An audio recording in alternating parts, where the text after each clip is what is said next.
that's to be done every 10 years. But in addition, we wanted to update the plan with the overarching view of protecting the look and feel of the village. We wanted to bring in a consistent style between the documents with the municipal plan that was approved in 2020, just in how they're laid out and the different kinds of sections and those kind of things. Of course, address any new emerging issues that have arisen since 2004, when, as you saw, when the current documents were first approved. And then review and update regulations that may be in existence but might have been able to be tweaked or changed in a small way to become more effective. So this slide, and I apologize, it's going to be hard to read. This is again, a high-level overview of the public engagement. I counted it up the other day. We're somewhere in the range of 50-plus meetings that we've held since 2020. So this certainly doesn't include all of those. This is just sort of, it gives you an idea, I guess, of how the engagement process has evolved over the years. So you'll see, obviously, in 2020, it was pop-up engagement as well as about a year-long series of meetings with the Village Planning Advisory Committee, and they provided direction and advice in 2020 as to the review of the planning documents. In 2021, obviously, COVID stopped us from having a lot of big gatherings, but we did a household survey to every household in the village, and that covered a wide range of land use topics, and so those responses that we got informed the draft that you see before you today. In 2022, we started to, again, there's a bit of a progress here from preliminary as we move into actually getting towards a draft. 2022, we had a consultant do an architectural study to help inform some of our revised architectural controls that you see in the draft today. And we also did a staff-led workshop focused on the zoning around Highway 3 over North Street. We proposed a few different concepts and got feedback on those, and again, all of that input and engagement has gone into the draft 5. I'm so sorry, can I just say, is there a chance of putting the volume up? Because we just have refrigerators buzzing, and I don't think that's very good. Can't hear. No one can hear it. I'm Yeah. so sorry. Nope, thank you. Yeah. See if we can. Yeah, well, thanks, Jen. And I'll try to keep the yeah. Okay, I'll try to also keep the mic right in front of my face too. That's probably a little bit too. So 2023 was the year that we first released draft 1 of the planning strategy and land use bylaw. We had a number of public meetings to discuss those drafts, and then brought a report back to council in the fall. In 2024, we actually released draft 2, 3, and 4 of the plan, with each having subsequent meetings, and draft 3 and 4 getting to this point where we're at tonight, being a public hearing. In each of those cases, the documents were not approved. They were sent back for further changes. And so just to bring us up to date here, at the end of 2024, following council's rejection of draft 4 of the plan, they sent a list of 4 topics to the Village Planning Advisory Committee to review and give recommendation on, in addition to any other topics or issues that arose at the committee meetings. So the committee met in October, November, December, and then in January of 2025, and provided a series of recommendations to council for changes. Those were brought back to council in early February, and council considered those. They approved some, they rejected some, and they revised some of those recommendations. And then that was essentially the final direction for myself to finalize draft 5, and so that's what gets us here tonight. To highlight some of the issues between draft 4 and draft 5, so there were 4 topics that council asked the Planning Advisory Committee to consider. So I just wanted to highlight those here before we get into the rest of the plan. So the first was to reduce or remove the option to do up to 10 residential dwelling units in the core commercial zone via a development agreement policy. And in red here, you'll see the results of those change. Council ultimately decided to reduce that from 10 units by development agreement to a maximum of 4 units by development agreement. The next one was to consider eliminating the option for accessory dwelling units in the plan. Council here did not accept the recommendation of the Village Planning Advisory Committee and decided to maintain accessory dwelling units with the understanding that those replace current options to build duplexes or do a residential conversion to a duplex in the R2 zone, and a current allowance to build a guest suite, which is for all intents and purposes, very similar to an accessory dwelling unit in the R1 zone. The final two items were more areas of research that council wanted further investigation on. The first was to investigate the potential of placing a moratorium on all new development in the village. So staff did some research there and sought some advice from our solicitor. And ultimately, what's been determined is the Municipal Government Act does not give municipalities that authority outside of some specific circumstances or situations. One of those would be if there was a municipal water system or a municipal sewer system that was at capacity, then it would be possible for the municipality to introduce a temporary moratorium until capacity in that system existed. But in the village of Chester, that is not the case. We do not have a central water system, and the central sewer system is not at capacity. There is additional capacity there. So it is not an option that's eligible for us. Similarly, there was a request to investigate being able to require all new developments to install a cistern or a water storage system. And again, following research and legal advice, it was determined that we do not have that authority under the provincial legislation provided. So those were, like I said, sort of the four main topics. There are some more discussion of some of the changes later, but now I'm just going to step back just for anyone who hasn't been to one of these meetings before and just do a quick high-level overview of the secondary planning strategy and then the land use bylaw. So the secondary planning strategy is the policy visionary document that describes how growth and development should occur in the municipality. In the new secondary plan, we've introduced something that we call character areas, which was first brought in the municipal plan in 2020. A character area is a physical area that's mapped, and within a character area there can be one or more zones, and those zones can be applied to rezone within a character area without changing the municipal planning strategy. The plan also introduces overlays, which again are a feature that's mapped, a protective feature. So the first is the lakefront overlay, which is a 20-meter setback from all lakes. In the case of the village, it's just essentially the bottom half of Stanford Lake, but by bringing in this regulation, it will mirror the municipal side so that the setback is consistent all the way around the lake. We've also carried forward some existing provisions on protections around the Old Stone Bridge on Victoria Street, so construction projects within a particular distance have some additional regulations and studies that they need to provide to ensure that it won't damage the bridge. So this is a map of the character areas, and like I said, each character area contains a number of zones, and we'll go through those in just a minute. So the first character area you'll see is the village core and peninsula. That's kind of the dark purpley area. That's obviously the village core where we are tonight, as well as the three peninsulas.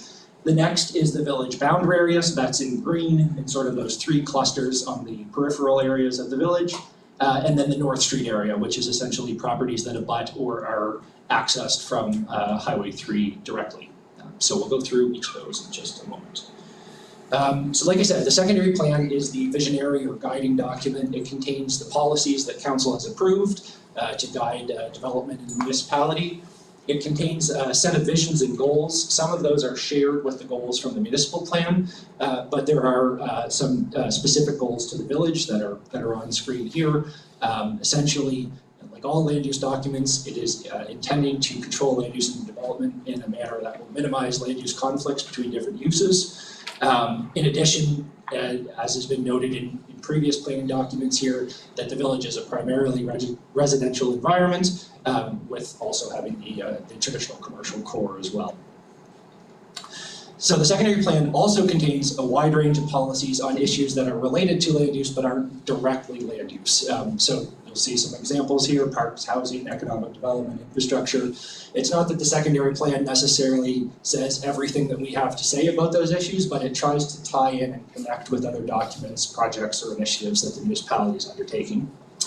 And finally, the secondary plan introduces the zones, which lay out the rules, regulations, and permitted uses in each area of the plan. So as I mentioned, we'll now just quickly go through each one of those character areas and what zones can occur within it. So the village core and peninsula area, it's the historic center of the village and the three surrounding peninsulas. It's well-established residential neighborhoods as well as the traditional commercial core. And in terms of the new plan, it maintains the existing potential density, but allowing more flexibility in housing options. And the way we've proposed to do that is through the introduction of accessory dwelling units. So under the existing 2004 plan, in the R2 zone, some properties are eligible to become a duplex, and others are eligible for something called residential conversion to also become a duplex. So that has been replaced with the option to do one accessory dwelling unit per lot. Accessory dwelling units are limited in size, and there are some other regulations, including additional parking spaces that come along with it. But it is a more flexible option for housing because it can be used as a basement apartment, it could be in the attic, it could be in addition to the main building, or it could be in a small separate building in the backyard. So the zones contained in the village core and peninsula area, there are 5 of them. So there's the residential 1 zone, and we'll bring up the map in just a second to see what these are. The residential 2 zone, wanted to note a change here. So as mentioned, the option for duplexes and residential conversions has been removed and replaced with a single unit plus 1 accessory dwelling unit per lot.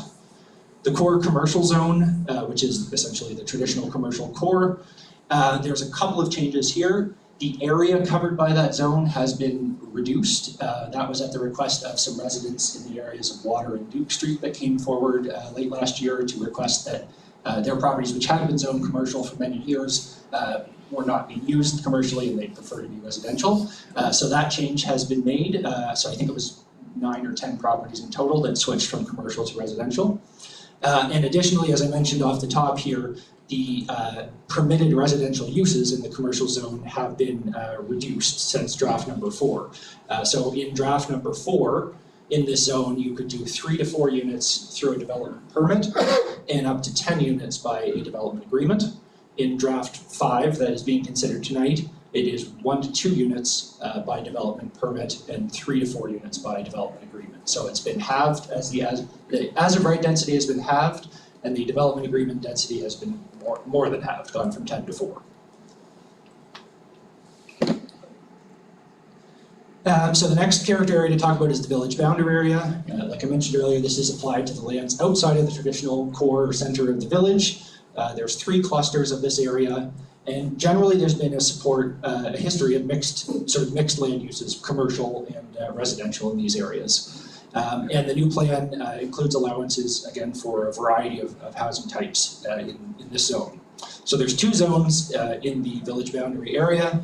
The first is the residential 3 zone.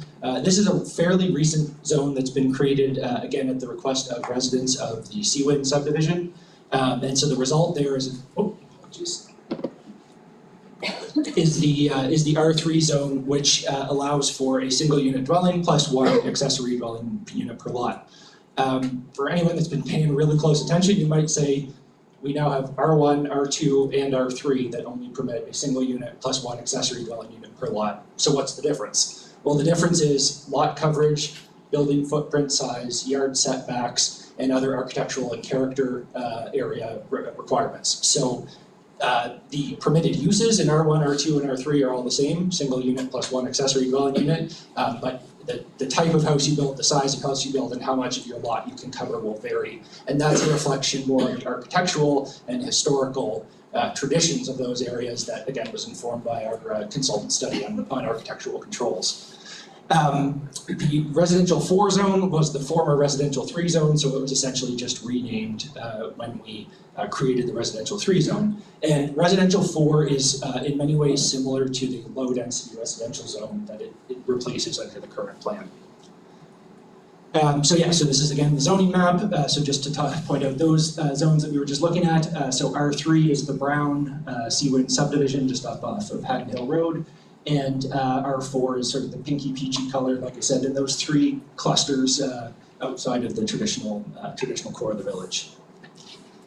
So the final character area is the North Street area. So this is applied to lands that are adjacent to North Street or Highway 3. It's obviously located north of the center of the village and serves as the main entry points to the village. Traditionally, there has been a mix of uses there, again, including commercial and residential. And under this plan, there is a reduced area for the highway commercial zone. and rezoning some areas that were previously zoned commercial to our R5 zone, which allows, again, for a variety of housing options. There are 2 zones in the North Street area. So there is the residential 5 zone. And again, just to cover this, and again, we're in draft 5, so there have been various changes. So I just wanted to note here, this is a change not from draft 4, but from draft 3 last summer. So initially, it was proposed to be 1 to 8 units by permit and 9+ units with no maximum cap by development agreement. In the draft that we have tonight, that has been reduced, so 1 to 4 units by permit and 5 to 12 units by site plan approval. So we've halved the number of by right and put a cap on the maximum units as well as the change of approval process. The other zone in the North Street area being the highway commercial zone. This is an existing zone today and has had a few little tweaks, but generally has remained fairly similar. It kind of expands upon the core commercial zone and allows for uses that you might expect to see more on not on a small residential street, but more up towards the highway. So things like drive-throughs are only permitted in the highway commercial zone and things like that. One last time with the map here. So you'll see the R5 zone in dark red and the highway commercial zone in sort of the light purple or violet color there. Lastly, zones permitted in all areas. So there are 3 zones that have been deemed potentially to be appropriate or up for consideration in all areas, being the institutional, parks and open space, and ocean infill zone. The only change here, and this is a result of the Heritage Society requesting a change to the current plan to allow a residential unit at Maple Cottage on Regent Street. So council is going through the process of amending the current plan to allow that, and so we have added that draft in here so that would continue forward in the new plan. So that is all for me. In terms of next steps, obviously this is the overview by the planner, so I'll turn it back to the chair, who will, I believe, open things for public comments to council. Then council will have an opportunity to ask questions if they wish, or debate, and then vote to approve, reject, or defer, actually, are the three options. If the documents are approved, either tonight or at a future date, they would follow the process on the right. So we are at the public hearing. There's then the council vote. We send the documents to the province, the Department of Municipal Affairs, and they do a review to ensure that we're in compliance with provincial legislation.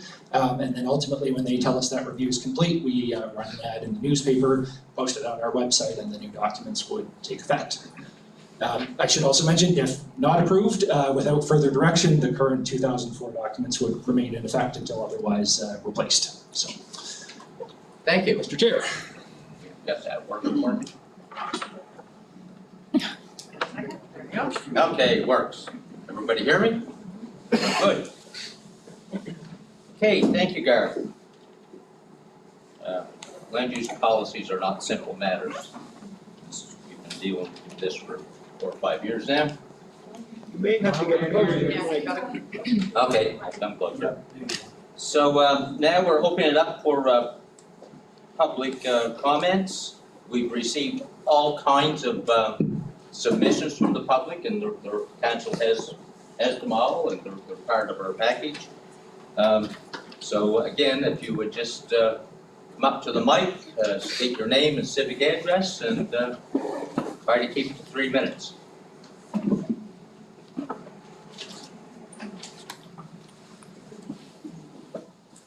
My name is Trudy Payne in 5 Walker Cut, Chester. I'm here tonight to speak in support of the proposed 5 village planning bylaw. In my opinion, draft 5 does control and limits development, but does not eliminate it. It will enable for more modern housing stock that can provide housing options for renters or for family members requiring support to live more independently, whether that be an aging parent or a young adult wanting to stay in this community. To enact a bylaw that would essentially eliminate development in the village, especially during these challenging economic times when people are looking for more modern housing options, would simply be ignoring the housing crisis. Opportunities like the one approved by the Village Planning Committee and reflected in this bylaw, enabling Maple Cottage to provide 1 residential unit, are needed. Businesses have stated their top two challenges are lack of skilled workers and housing. To attract those skilled workers, we need more housing solutions other than the single-family dwelling that most cannot afford. We also have residents facing housing challenges. We should be looking for solutions to keep them here. In 2023, the first draft of the bylaw was released, followed by several public meetings. Draft 2 was released in March of 2024. May of 2024, Draft 3 was released, and this version went to public hearing in July of 2024. It was defeated. Draft 4 was released in August, and a public hearing took place in September of 2024. It too was defeated. In February 2025, all councillors provided staff the direction to bring forth what is now Draft 5, and it received a unanimous vote at first reading. We are now at the third public hearing.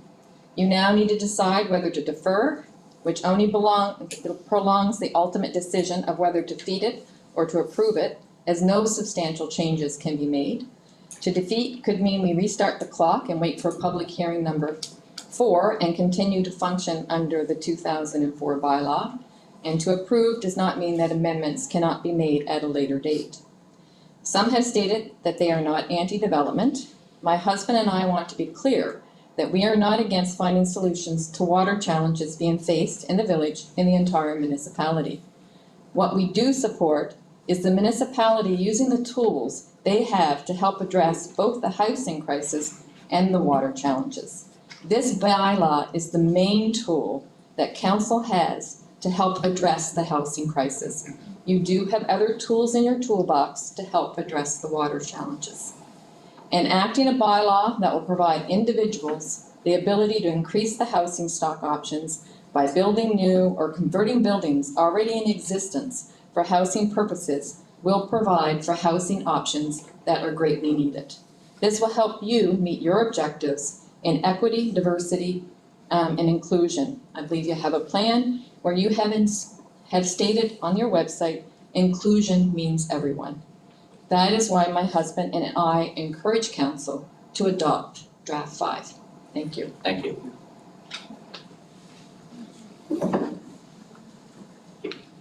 Yes.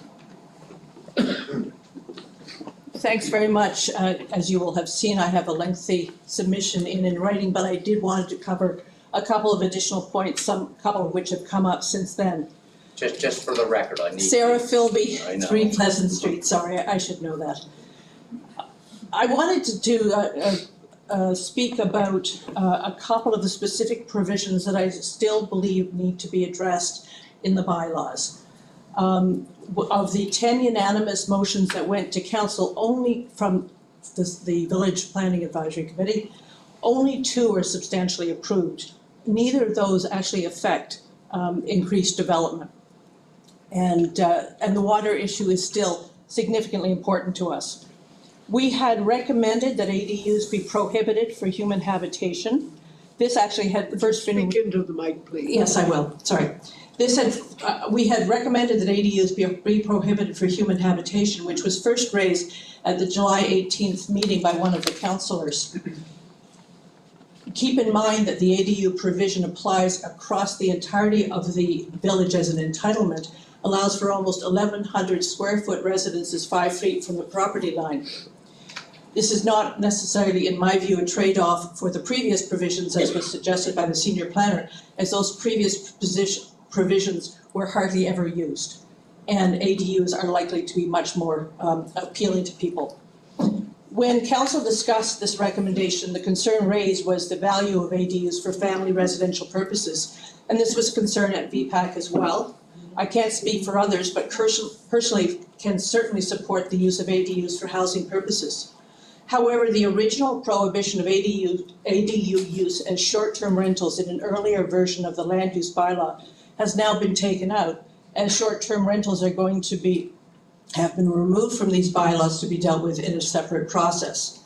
I understand that staff have understood current council instructions as asking that there not be any restrictions on the use of ADUs as short-term rentals. These land use bylaws need to incorporate such a prohibition for a couple of reasons. One, it would be consistent with the policy SI 5, requiring council to take a precautionary approach to development with the Corps because of water issues. Secondly, the only stated justification in the council meeting for having turning back our recommendation and having ADUs and the additional density they represent is a family residential purposes and alleviating local housing shortage. Allowing ADUs to be used as short-term rentals flies directly in the face of that, and in fact will probably compete with the use of them for housing. I believe that ADUs were never intended to be short-term rentals, and that this should therefore be included in the land use bylaws. Including them in the separate bylaw makes them much more easily changed. You gotta come close. And with minimal public engagement. And I'm also, given Spectacle Lake, I'm not confident that that would actually happen. I do have a couple more comments. The issues about water stress and abutting, I also think need to be addressed because they weren't properly addressed, I believe, at council. Lastly, at MPAC last night, became aware of that the growth strategy is going to be coming in to council sometime in April. This is the sort of thing that needs to be informing the land use planning bylaws. And it strikes me to rush this through tonight would be putting the cart before the horse. We've all invested a lot of time in this, and I get that. Not just staff and council, but a lot of us individually have as well. It's gotta come to a And a delay of a month or two should not be a problem. We currently have first reading protection, so please, please, please do not lose that, as what happened last time, when despite the fact that some of the councillors knew we would lose first reading protection, which means that both the 2004 and the bylaw apply to any development, was lost because of the defeat of the motion. So I'm asking you to let's seize on the opportunity of the growth strategy, let it come out, let it inform this. Things can be turned around quickly, but this is not the time to rush it through when we have that opportunity. Thank you. Thank you.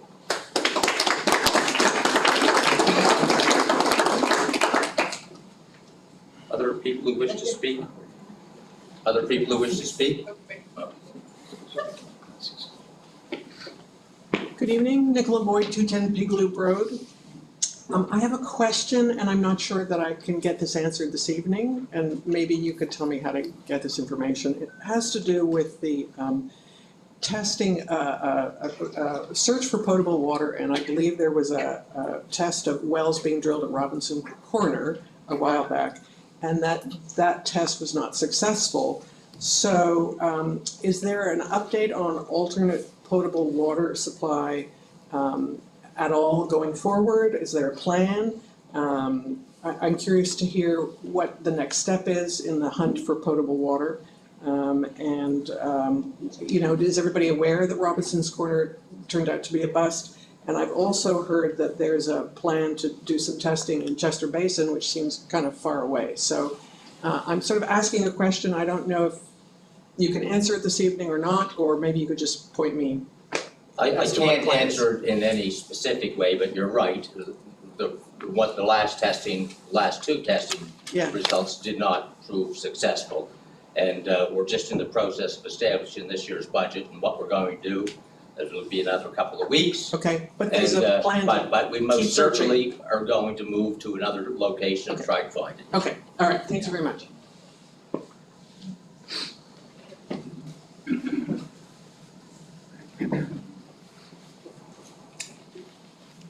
Hi, I'm Angie Chassé-Nogler. I'm from Heps Cross, but I do work in your community. I'm a coordinator with Support Services Group Cooperative, a nonprofit organization that supports persons with disabilities to successfully live independently. These disabilities could be mental, physical, or intellectual. We've been supporting members for over 25 years, and advocating for our members is our priority, which is why I'm here this evening. When a new member decides to join our program, we are tasked with developing a care plan to find safe, suitable, and affordable housing that also meets members' needs. Sadly, housing is something our program struggles with, especially in the Chester area. Over the past 22 years, we've only been able to support one member in Chester. Others have joined, but we struggled to find housing to meet their needs, and unfortunately, they had to move to another area. Thankfully, with the recent Nova Scotia Human Rights Remedy decision, there will be a focus on persons with disabilities to live independently in their communities. Although we are excited about this decision, members cannot participate without the necessary housing. Since 2023, we have slightly grown in the Chester area, with facilities like Bonnie Lee and many other transitioning from their members, some of their members to these types of programs and the large disability support program waitlist. We need to focus now more than ever on housing in the Chester area. This is why it's extremely important to pass this bylaw, as it will open up doors for growth and sustainability, not only for persons with disabilities, but for community growth and prosperity as well. And if this bylaw does not pass, it may impact one of our members, as the landlords may not be able to renew his lease. After living with his parents for almost 60 years, he made a brave decision to transition to independent living and wanted to stay in the Chester area. He waited for months as a home was renovated, and in working with the very caring landlords, all of his living needs were met to set him up for success. He has been thriving until receiving this news, which has had him terribly upset. On another note, we also understand the access to water has also been an important issue. I have no doubt that this is being looked at diligently and thoughtfully as we see new restaurants and other infrastructure that have been approved and welcomed to the area, and to my understanding, they are thriving as well. So for these reasons, tonight I am asking you for your understanding, compassion, and support to pass this bylaw, as it will maintain support and assist with sustainable, safe, affordable housing for the village of Chester and for future generations. Thank you. Thank you.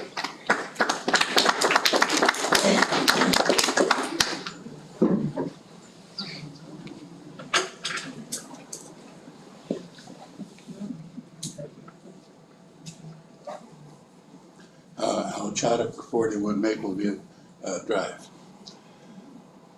Obviously, we're concerned about the future, probably now more than we've ever been, considering the role Americans have played in the founding of this village and the influence it's had on architecture and everything else. Like many of us, I think I'm a bit concerned about our very immediate future. However, we have already acted by buying islands that belong to this municipality, and we have a key role to play in the future of the economy of this area. We have maintained now for quite a while an awareness that a healthy marine environment is probably the best source of jobs for young people we can offer. We're in a school here. We're educating for whom to go where or stay where. Our affordable housing is disappearing. I don't know if we're doing anything provincially or municipally about the buying up of all affordable housing by corporations and turning them into B&Bs and taking families out of our community in the process, which is tax revenue and service requirements. We've got to think about the phenomenal changes that our world is dealing with right now. I hope we keep our minds open and don't make a huge mistake, which our friends to the south of the 49th have made. They predetermined their future and pretty much the world's future in a document they call the Constitution, which seems now completely incapable of stopping their democracy from disappearing. God help us all if that is allowed to go any further. It affects ours. By the same token, the greatest defender of our society and our democracy was an American immigrant from Boston named Joseph Howe. We have to keep the doors open. We have to keep our minds open. We've got to think about the future use of this beautiful part of the world that is becoming more and more valuable as the rest of the world is becoming less and less sustainable as places for people, especially young people, to live and have families and dreams. Let's not lock ourselves into too much in the way of prohibitions that look wise from only this point of view. Let's keep ourselves wide open so we can stay alive and creative, and we don't have to see our children leaving all the time. There's no hope in a place where we're all retired. Over in our next village of Mahone Bay, they have 900 votes, and 600 of them are senior citizens. What is the ratio here? Where are these children gonna go to work? Have you seen what's going on in Halifax lately? You need $4,000 a month to have a 1-bedroom if you're a student. We cannot have it so that Chester is an enclave of the capital upper class. And all of the people doing everything for us in Chester live in an area we call the Commons, where it's just totally organic, not much planning, and yet they come here to work. We have no places for them to live. Al, I get it. I know, but I'm ending right now. But I just beg of you, all of you, think about our human future, our environmental future. These are important things we're doing. And it's good that we're doing it, and I'm so happy we're all out here tonight doing this. So keep going, it's good progress. But tomorrow is not such a certain thing anymore. Keep things flexible. Thank you. Thank you.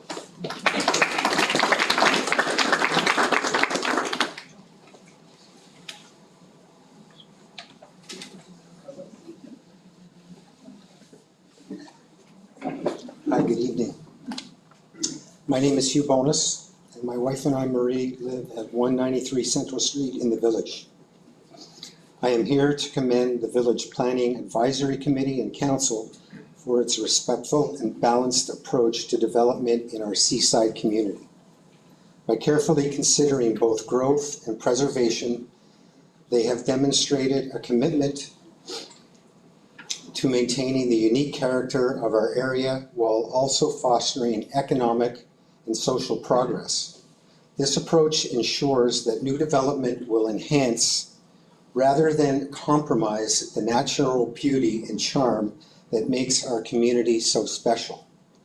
Striking a balance is no easy task, yet everyone involved has shown dedication to responsible planning, engaging with residents, and prioritizing sustainable development in draft number 5. Yes, our community has numerous challenges, but by supporting projects that respect our coastal environment, local heritage, and community needs, we are helping to create a future where growth and conservation go hand in hand. As I speak here today, I am not alone, as there are many of us who appreciate the work involved as well as the compromise required in making these difficult decisions. I am confident that draft number 5 will benefit both current and future generations, and I agree with one of the previous speakers that we need to get this done, move it forward, and let's do it. Thank you. Thank you.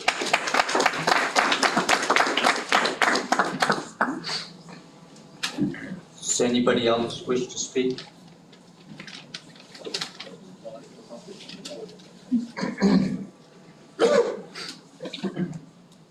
Thank you, Mr. Warden. Congratulations on getting to plan number 5. I know who you are, but just in case. Oh, right, sorry. Derek Wells, 889 Nos Point Road. This has been a difficult process for council. I can speak to that firsthand. It's been awful difficult on staff. And it's been pretty tough on the public as well. I would encourage you to make a decision tonight. Doesn't mean that when the growth strategy gets public, that you see something in it, you want to make a change. I'm sure Councillor Plummer will suggest a change. But we have to get this in place, get it behind us. 5 years, 50 meetings, consultations. We have to consider what all of these people said from day one, not just the people here tonight. I was listening to most of those 50 meetings. And this plan is a good balance between people that want less and others that want more. I moved Plan 4. I think Plan 5 is better. I think you found a better balance because we haven't dealt with the Valley Road, which was not in Plan 4. So I encourage you to make a decision and move forward as things change. I know you'll be flexible enough to change with it. Thank you. Thank you. Next, anybody else?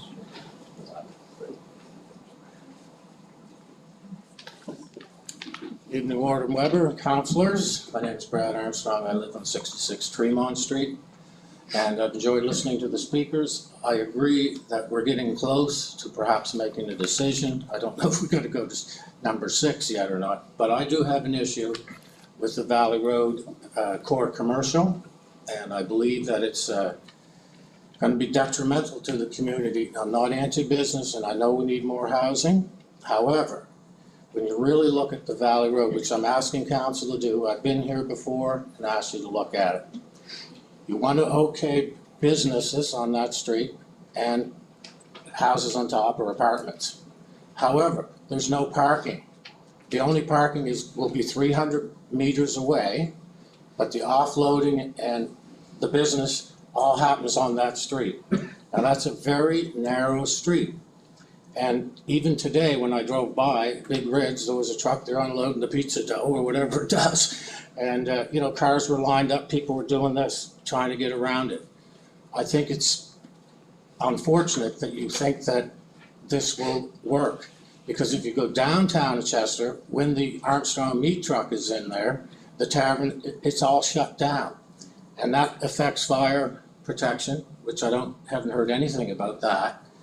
So I really think that the core commercial from Highway 3 down to Jim Smith's pottery shop should come back to being R2. And the reason that is because then you can have housing, which we all agree we need. But you can have parking. And parking is essential in this village. It's a nightmare trying to get around the village. And okaying businesses with no parking seems ludicrous to me. So I don't know if you can address that tonight here, but you need to look at that. I mean, you can go ahead and pass it, but it's going to be a problem. And I know that the Valley Road was zoned commercial probably 20 years ago, but a lot has changed in 20 years. When you go down and sit down there by the intersection, the cars are just pouring into the village. Now, I know the stone bridge is out.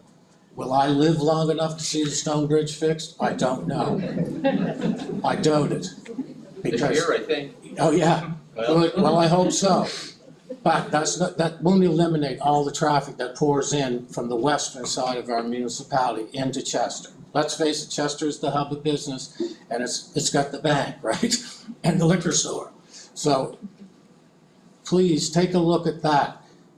You want to allow restaurants, funeral homes, all these things that back when we mentioned for the Heisler Yard, it didn't happen, nobody wanted it. Well, we don't really want it. I don't want people parking in front of my house and carrying their groceries down to an apartment on Valley Road and leaving the car there all night. And then what do you do in the winter when you have the winter parking ban? Where are they all gonna go? So you need to look at this parking issue. I'm all for development, all for housing, but not for ill-advised development. And that's what you got with just the Valley Road. The rest of it I can live with. Thanks very much. Thank you.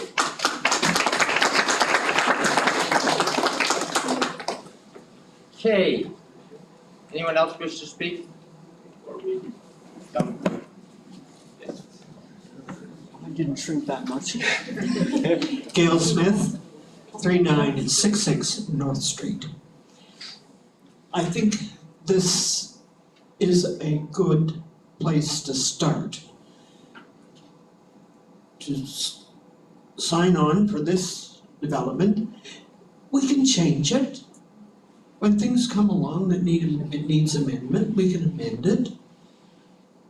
But we have to have a basic plan to work with. And this seems to be a good one to me. And I'm speaking as Judy did in favor, and Wayne, and others of my neighbors. I was born on Victoria Road, and it's called Victoria Road. Queen Victoria would not allow her name to be associated with anything but a road. And very few people understand that anymore. And I moved all the way over to North Street. So I've lived here, not all of my life yet. But I have watched this community grow, ebb and flow, business districts change from being downtown to being on the periphery on Highway 3. It evolves. It's a living thing. Let it live with this planning strategy. Thank you very much. Thank you.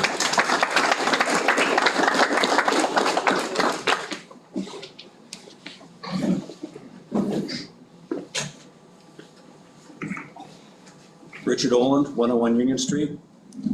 Just one small point, I don't know if I have it right or not, but I thought I heard with regard to Chester,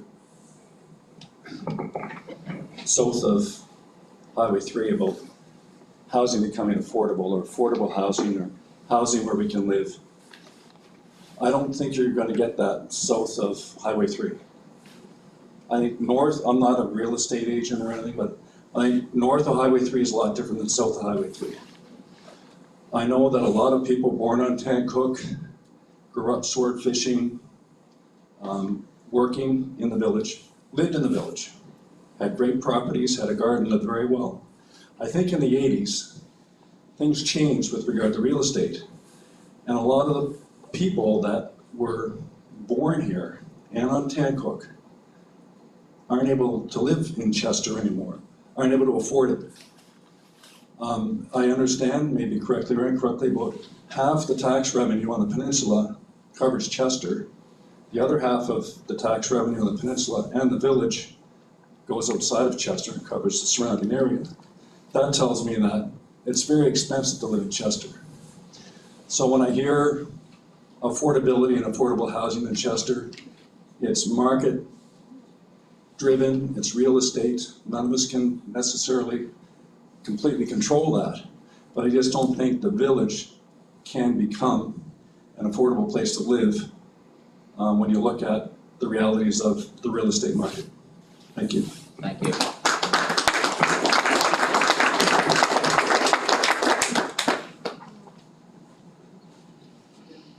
Does anyone else wish to speak?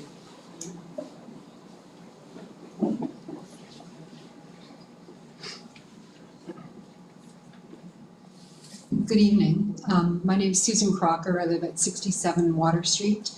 I commend you for moving the process along. I know that it's taken a great deal of effort and thought, and there has been substantial community engagement. It's great to get here tonight and hear different areas of concern, because there are many. I think from the get-go, we've been trying to balance development interests, housing interests, and community sustainability interest.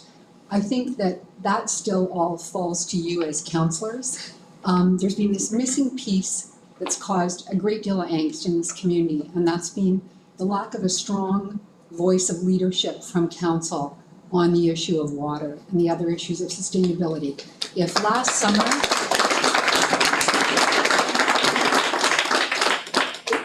all you had to have done was last summer say, we hear you, and we're gonna allocate funds, develop a scoping document, and start initiating the research and the engagement of expertise necessary to develop a multi-pronged water strategy for this community. No one here is naive. We know that it's not about a reservoir. We know it's not necessarily about a water tank. We know it's going to involve a number of dimensions, but to me it's really unforgivable to put up a slide that says we don't have the authority. That's outside of our scope, that's outside of our authority. Well, it's not the province's responsibility to develop a vision for the community. That's really your responsibility through engagement of the people in the room and the people who aren't here or maybe aren't able to communicate in this process as they want to. So please, make progress on the planning document so planning can happen in a rational way. With the cautionary tale of short-term rentals. Thank you, Sarah. Big issue. But please, side by side, show us that you're listening and that you are going to take on the governance of this community by advancing a plan to develop a water strategy. Everyone has their own story of water. When I saw the report a couple of months ago on the dry wells and the people accessing the water program, I sent a note to my councillor and to the municipality going, is there a risk here that this is under-reporting? Because I know I was having some issues and I hadn't reported. And the answer was that wasn't the purpose of the program wasn't to monitor the water table. The purpose of the program related to continued funding of the free water coupons at the grocery store. And I thought, oh my God, we're not using this information. We don't want to continue collecting this data. We don't want to encourage people to come forward. The issue is being underreported. And there's also the fact that there are other issues from saltwater infiltration to other issues of increased, inappropriate minerality in water. But we need this concrete picture. So, move forward to ensure that there's affordable housing, however that can be done, wherever that can be done. We all know that's essential. But show leadership on governing sustainable life in our community. Thank you. Thank you.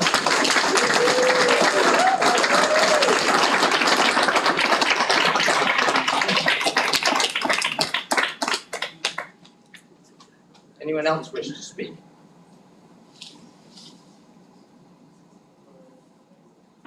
Okay, so that's the end of the public engagement session. So now we're on to number 7, decision of council and where they want to go and what they want to do next. So I depend on council to give me some advice on that. We have a variety of options. You can approve the plan as in front of you. You can ask for more time to make a decision, or you can ask that it be changed.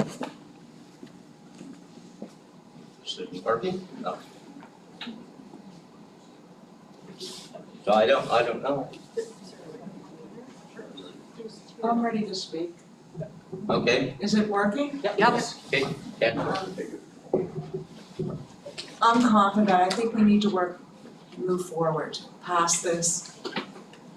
We can always make amendments to it, but we've got to do it. We've been at this a long time. I think there's been a lot of engagement. The water issue is a separate issue that I know we will have to deal with. But we can't completely stop development. There are people that,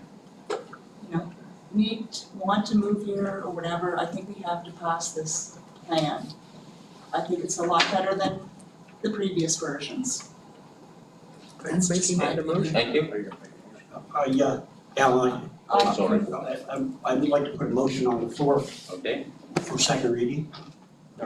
No, this is Final me to reading. approve it. Approve it. Oh, I'm sorry, to approve. Approve it or not approve it. To approve it. So you're moving that to adopt The adopted, this plan. this plan. Second. Moved in second. Discussion on the motion. I'd like to make some points. Okay? First of all, thank you for everyone coming here tonight. Our setup isn't quite as unique as I thought it would be, but it's still challenging. I want to thank those that made presentations, calls, the committee work, visited me personally, and many of the issues that I've heard here tonight I've gotten, I've understood. There's lots of work to be done. I won't deny that for a moment. I believe when we look at the 2004 secondary planning strategy, we have done better. We have listened. The province has set out a number of statements that we have to look at and address. They do talk about lessening yard use. I know you don't like that, but that's what they talk about. They talk about creating affordable housing. They talk about rentals. They talk about the challenges we have to meet for handicapped folks that are so important. We can't suit everybody's needs, but we can come to a respectful balance. I've listened. I'm trying to learn quickly. I promise you, I am going to ask my fellow councillors to have a hydro study of our village and district to understand where the water is. We need that. We don't need to continue guessing. We need to spend a little bit of time. We can't solve the water issue, but we can find water if it's here. I've got a bigger issue that I've heard. The community has people that are not willing to support a water system because they have water. We need to do a better job on uniting our community to openly talk about things, to bring out the concerns and not be disrespectful, not be challenging each other to the point that we don't speak to each other ever again. We need to work together. I'm willing to have community meetings and listen to the issues. But we have to do things to have that ability to bring modernization and meet the government's statement of interest. Because we're 2 decades behind since the last draft was done. I don't believe that's acceptable. I think it's been a huge challenge. But the government is watching. They're not silly, and if we don't do something a bit progressive, we can reduce and still be balanced. They may red flag us. They may make concerns that we're not doing anything. We are doing something. We want to work. I want to work with you, and I'm encouraging my fellow councillors to understand, and I do appreciate Madam Crowder's statement. We need to look at things. We need to be real. I will do that the best I can. I do support this motion to move forward, and I know there's challenges and amendments we will have to look at. But I think for the betterment of our community, to take some stress off of everyone, I hope, good work can continue to happen if we work together. So I do encourage you to have an open mind. Yes, you can have your views. I respect that. I think that's very important. But at the same time, respect the other person that also has another view and see how we can work this together. I am in favor of this. Thank you. Thank you. Any further discussion on the motion itself? Hearing none, I'll call for a vote. All those in favor? Opposed? Motion is carried.